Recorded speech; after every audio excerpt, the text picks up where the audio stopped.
Focus with Kudzie, Sharara on the Champions League breakfast. So good morning and welcome to Business Focus.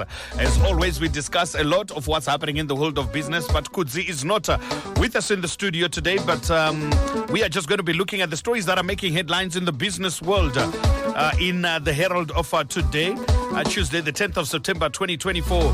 Zim sees a 36% jump in monthly gold output. That's one story by Oliver Kazunga in today's Herald. Zimbabwe's gold production increased by 36% to 3.4 tons in August from 2.5 tons in the previous month, the latest official figures show. According to the country's exclusive buyer of the yellow metal, Fidelity Gold Refineries FGR, artisanal and small-scale miners delivered 2.4 tons of the precious mineral, representing a 50% jump from the July figure of 1.6 tons. Artisanal and small-scale miners account for an average of 60% of the country's annual gold output. During the period under review, large-scale producers' output increased to 1 ton from 999 kilograms in July.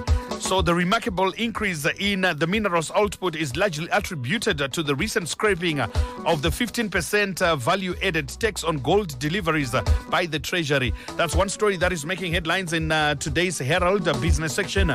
Zim sees a 36% jump in monthly gold output. Also making headlines in today's Herald business section.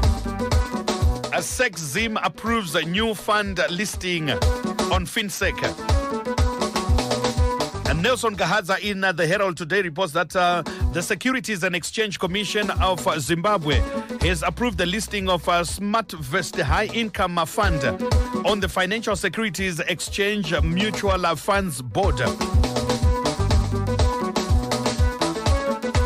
The Securities and Exchange Commission has approved the listing of SmartVest, a high-income fund, on the Financial Securities Exchange Mutual Funds Board. A SmartVest high-income fund is the product of a collaboration between FinSec, Lincoln Capital, and SmartVest Wealth Managers. The fund is denominated in US dollars, offering a fixed income type of security to investors. That's one story that is also making headlines in today's section of the Business Herald. SecZim approves a new fund listing on FinSec.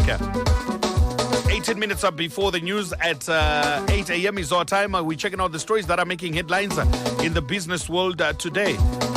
Audit and financial advisory services firm Creston Zimbabwe says it is continually exploring growth opportunities through expanding its footprint and services to new markets.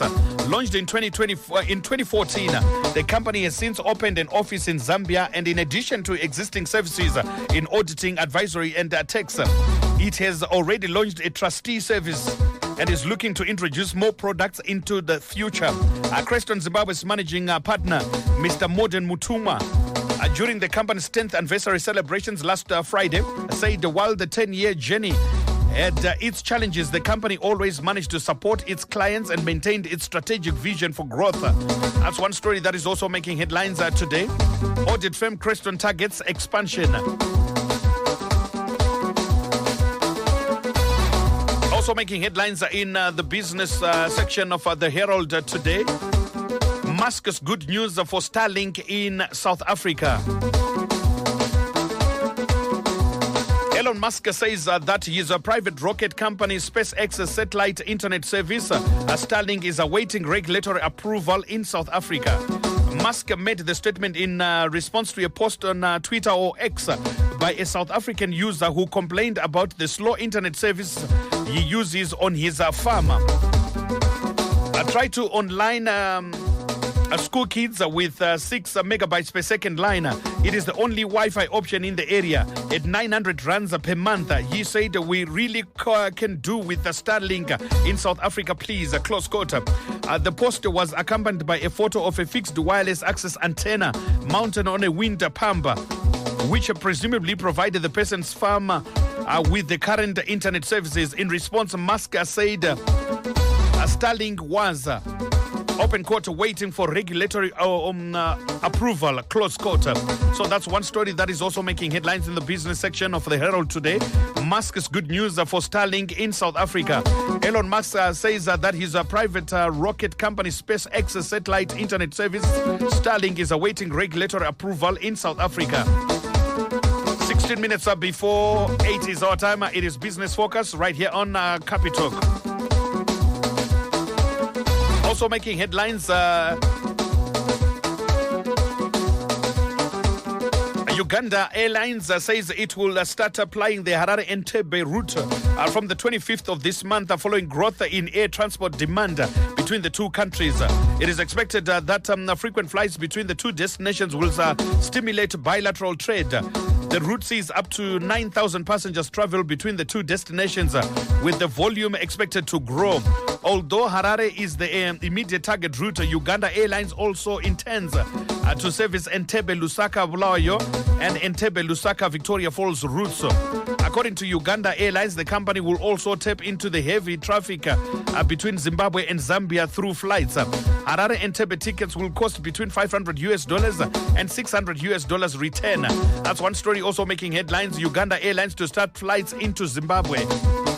So those are some of the stories that are making headlines in the business section of the Herald today. We get to discuss more of what's happening in the world of business. That will be tomorrow with Kudzie Sharara. As always, if you have questions, you can drop them up on our WhatsApp platform 0719 100404. We'll pass them on to Kudzie. You'll then respond as for tomorrow.